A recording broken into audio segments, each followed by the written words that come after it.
Bismillah, selamat pagi, salam sejahtera bagi kita semua. Kali ini kita mengupas tentang supply chain management atau manajemen rantai pasok. Kali ini saya mengkombinasikan antara teori dan praktek. Teori punyanya Dave Covey, kemudian prakteknya apa saja, contoh-contoh yang ada tentang SCM itu apa saja.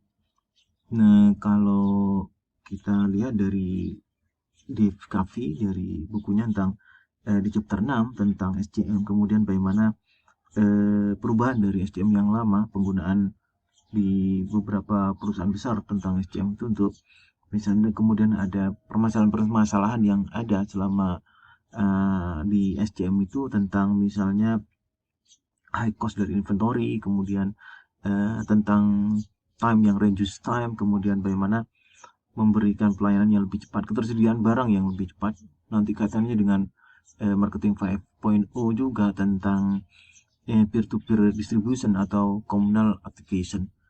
Kita mulai dari yang pertama tentang apa itu SCM atau manajemen rantai pasok. Apa itu yang dimaksud dengan SCM atau supply chain management? Supply chain management adalah bagaimana pengelolaan flow atau aliran dari barang dan service atau jasa atau produk gitu ya. Dan termasuk semua proses dalam merubah eh, apa namanya raw material, bahan baku menjadi sebuah produk, final product gitu ya. Melibatkan supply, nanti ada namanya supply side, kemudian ada namanya buy side. Nah, di hanya Dev Cafe nanti itu dijelaskan, dan bagaimana memaksimalkan customer value dan memberikan competitive advantage tentunya. Nah, di SCM itu menjadi bagaimana penanganan terhadap aliran barang atau jasa itu semua proses dalam merubah atau mentransform bahan baku atau raw material menjadi final product dengan penggunaan atau SCM atau managing pengelolaan dengan supply chain itu tentu perusahaan dapat menurunkan cost yang selama ini mungkin dalam proses eh, pendeliveran produk kepada customer itu juga menjadi lebih baik, di samping lebih cepat juga, dan bagaimana penurunan biaya-biaya yang itu bisa dikurangin selama ini, mungkin kelebihan-kelebihan biaya yang tidak terduga. Kemudian supply chain yang bagus dan berhasil itu tentu membuat perusahaan menjadi more kompetitif, artinya dia menjadi lebih mampu bersaing di di industri tersebut. Kemudian kita lanjutkan ke yang kedua, bagaimana SCM tersebut bisa berhasil karena itu menyangkut upaya yang dilakukan oleh supplier untuk membuat more efisien dalam mengimplementasikan supply chain. Sambil contoh misalnya perusahaan di situ dikaitkan dengan eh, side dengan supplier di situ, bagaimana ada intermediaris dan bagaimana dia mampu untuk memberikan efisiensi dalam supplier itu eh, yang tentu akan berdampak kepada pengurangan biaya yang mungkin bagi perusahaan lain tidak bisa dilakukan tanpa melakukan supply chain tadi. Kemudian supply chain ini tentu melingkup keseluruhan dari production, product development, information system, sistem informasi yang dilakukan juga apa gitu ya. Di samping itu juga terkait dengan production juga ada shipment, pengiriman, kemudian distribusi dari produk. Kemudian perusahaan mampu mengurangi biaya-biaya tadi dan juga memberikan pelayanan yang lebih bagus pada customer dengan mendistribusikan produk itu menjadi lebih cepat kepada customer. Itu yang dilihat dengan bagaimana kalau misalkan SCM itu menjadi berhasil. Kemudian 5 elemen atau part dari supply chain itu adalah strategi, kemudian source raw material tentu di situ, kemudian produktivitas dan efisiensi menjadi penting di manufacture, Yang ketiga, kemudian yang keempat, delivery dan logistik, bagaimana menjadi lebih cepat delivery. Kemudian return system penting, misalnya untuk defect, produk-produk defect, bagaimana customer itu kita merespon terhadap komplain customer dan produk-produk yang, karena ada, walaupun pakai Six Sigma tentu masih ada defect produk yang terjadi. Nah, itu yang pilar dari 5 pilar yang ada dari SCM. Kalau misalnya dilihat dari delivery and logistik yang nomor 4 misalnya, bagaimana menjadi lebih faster untuk mendeliver sebuah produk. Kalau di 5.0, marketing 5.0 itu bagaimana seperti communal activation.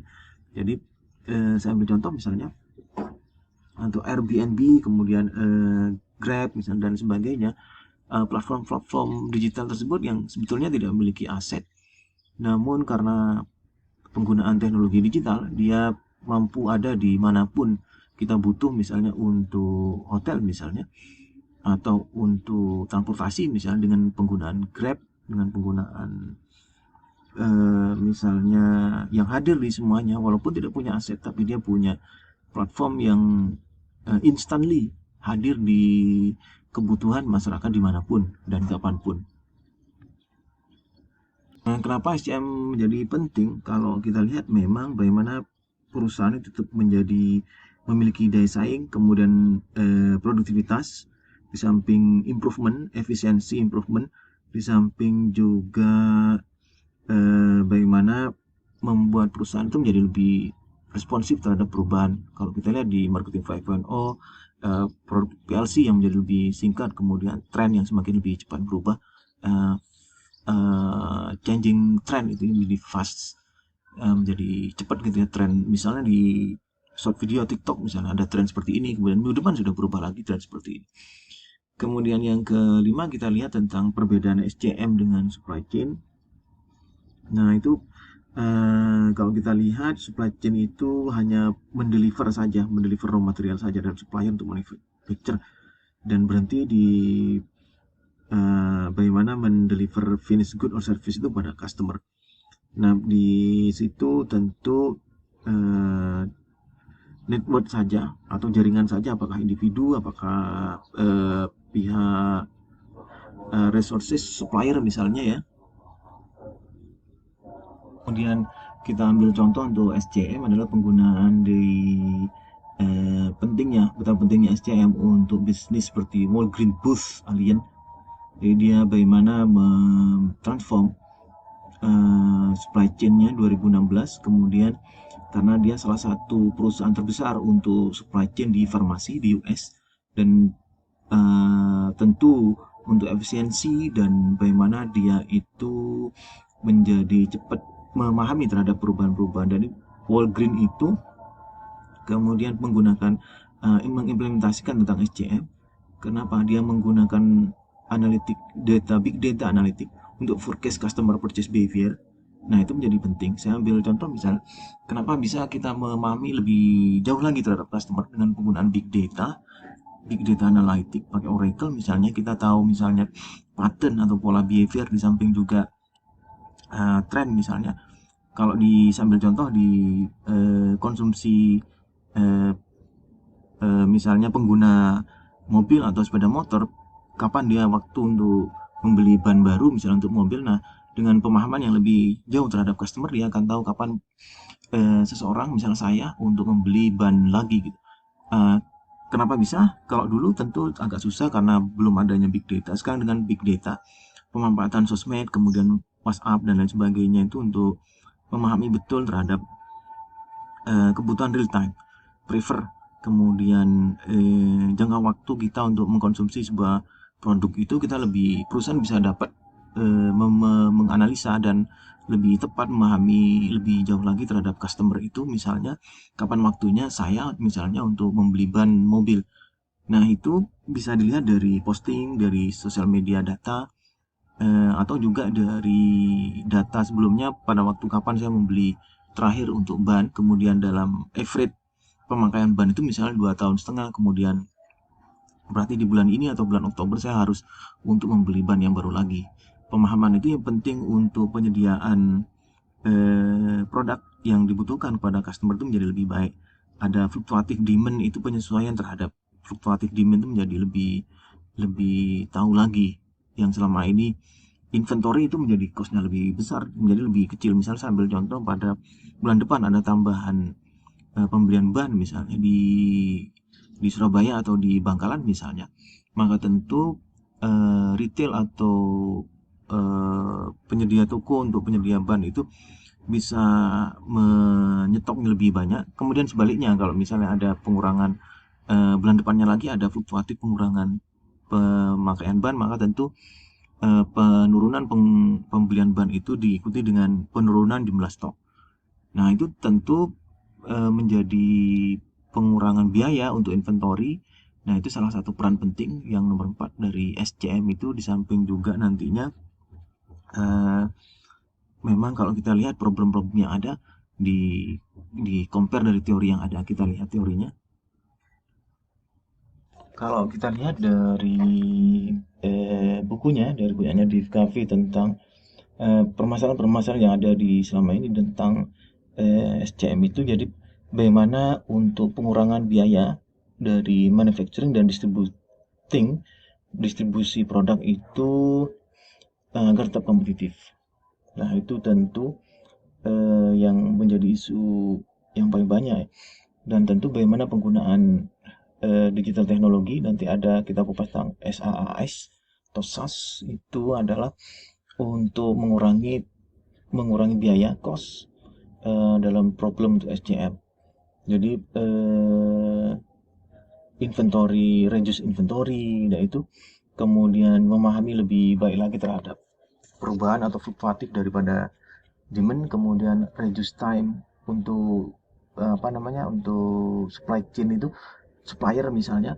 Nah, penggunaan big data kemudian integrated antara antara di kita lihat yang sebelumnya itu, sehingga pemahaman yang lebih dalam lagi terhadap terhadap customer itu membuat kita lebih tahu lagi, bisa forecast lebih tepat lagi terhadap perubahan permintaan, apakah itu menaik atau menurun. Kemudian tentu di forecasting demand ya, selain terkait dengan tadi, maka di situ kita butuh tentang ECR. Kita lanjutkan langsung ke ECR. Dan kalau yang tadi adalah SaaS, kemudian bagaimana penggunaan teknologi digital itu untuk pemahaman lebih jauh lagi terhadap customer. Kemudian yang kedua adalah memforecasting demand dengan penggunaan ECR. Ya, ini ECR, jadi efisiensi customer response. Efisiensi customer response ini kita bisa misalnya men-tracking dan sensor atau tracking dari customer itu, misalnya pada behaviornya atau post behaviornya, kemudian dia pola pola behaviornya dan lain sebagainya, itu kita bisa melacak ke semuanya, dan itu menjadi lebih baik pemahaman tersebut. Nah, kalau misalnya kita lihat memang di ada downstream, ada upstream supply chain. Jadi ada buy side, ada sell side. Nah, itu ada di tengahnya, ada antara perusahaan atau organisasi dengan supplier, ada intermediaries, kemudian ada intermediaries lagi dengan customer. Sell side e-commerce. Nah, makanya ada beragam e-commerce yang tidak memiliki aset tapi dia memiliki platform, seperti misalnya Amazon.com, dia tidak punya platform, dia tidak punya aset tapi punya platform, dia menjual beragam beragam produk tanpa harus punya pabrik, tapi dia menguasai di sell side e-commerce tadi, karena dia sebagai intermediaris dan dia menjembatani antara perusahaan atau organisasi dengan customer. Pemahaman dengan penggunaan ECR tadi, kemudian SaaS, itu yang membuat e-commerce Bukalapak, Shopee misalnya, kemudian OLX dan lain sebagainya hadir, dan trennya semakin signifikan pertumbuhannya, dan semakin banyak customer yang beralih dengan penggunaan. Kenapa bisa seperti itu? Karena tentu mereka, ambil contoh tentang Black Circle. Black Circle itu menjual ban dia. Kita balik lagi ke ban tadi, karena bundar ya. Jadi balik lagi ke bundar tadi. Jadi kenapa? Karena Black Circle tidak punya aset, tapi dia memiliki 15.000 supplier misalnya. 15.000 supplier itu dia koneksikan, kemudian dalam Black Circle, sehingga memiliki USP namanya. Itu program kesukaan saya, itu Vincent. Oh bukan, salah itu ya. USP itu unique selling point. Jadi customer itu tidak perlu datang ke supplier-supplier. Misalnya saya di posisi di Surabaya atau di posisi di Madura, saya tidak harus datang antar retail 1, 2, 3, misalnya toko A, toko B, toko C, toko ban ini untuk mendapatkan produk yang optimum gitu ya, harganya kompetitif tapi affordable, tapi kualitasnya paling bagus. Nah, dengan datang kepada Black Circle itu sendiri, karena dia adalah sell side e-commerce. Dari sell side e-commerce itu dia memberikan value bagi customer, karena datang dari itu juga memberikan mana ban yang paling baik dan paling cocok terhadap karakteristik dia. Misalnya kalau dilihat misal dari profilnya, misal dia suka adventure, suka off-road misalnya, nah tentu ban-ban yang dibutuhkan berbeda dengan ban yang tidak suka off-road. Itu yang sell side e-commerce. Kalau misal buy side e-commerce itu tentu juga banyak platform-platform yang juga menjadi penghubung intermediaris antara supplier dengan perusahaan. Misalnya adalah tentang farming, misalnya farming application, aplikasi-aplikasi di produk-produk agro pertanian, misalnya dia menjadi intermediaris di antara misalnya tentang sayurbox.com, jadi menjadi intermediaris untuk perusahaan bisa. Jadi dia menyediakan jasa untuk tidak hanya jasa tapi juga dia penyedia platform. Jadi misalnya siapapun yang butuhkan sayur fresh misalnya, di situ dia langsung terhubung dengan petani sebagai suppliernya, kemudian dia bisa B2B dengan organisasi atau dengan langsung tanpa organisasi di tengahnya, tanpa perusahaan di tengahnya, langsung kepada customer. Intermediaris loop langsung lompat ke customer. Nah, kalau itu kita lihat dari sisi teori ya. Kemudian efektif customer response (ECR) itu ya, di atas ini ECR. Kemudian memang memiliki tujuan misalnya untuk akurat, untuk flow dari informasi itu dengan reduce time. Jadi bagaimana strateginya adalah dengan bagaimana perusahaan itu merevisi dari proses dengan penggunaan information system. Pak sebelumnya itu flow informasi atau real time. Kalau sekarang sudah real time information, misalnya begitu saya membeli ban di situ di toko A, maka begitu kita di barcode itu langsung terkoneksi kepada supplier, dan seketika itu juga real time bahwa ban merek misalnya adalah Goodyear itu sudah kosong dan tidak tersedia sehingga perlu untuk diisi lagi. Kemudian yang berikutnya adalah bagaimana kita mematchkan flow produk itu dengan perubahan konsumsi yang ini bisa naik bisa turun, fluktuasi dari konsumsi.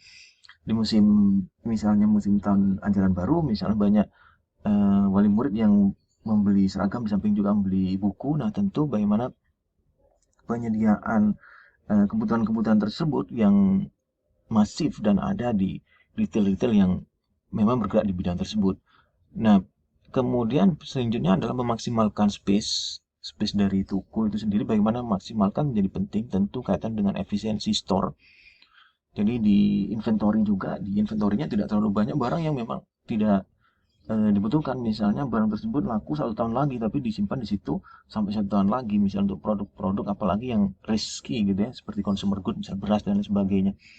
Nah, pemahaman ECR itu menjadi penting nantinya ke depan, bagaimana membuat ujung-ujungnya adalah profit yang menjadi lebih besar karena pengurangan dari biaya-biaya yang semestinya bisa dikurangi.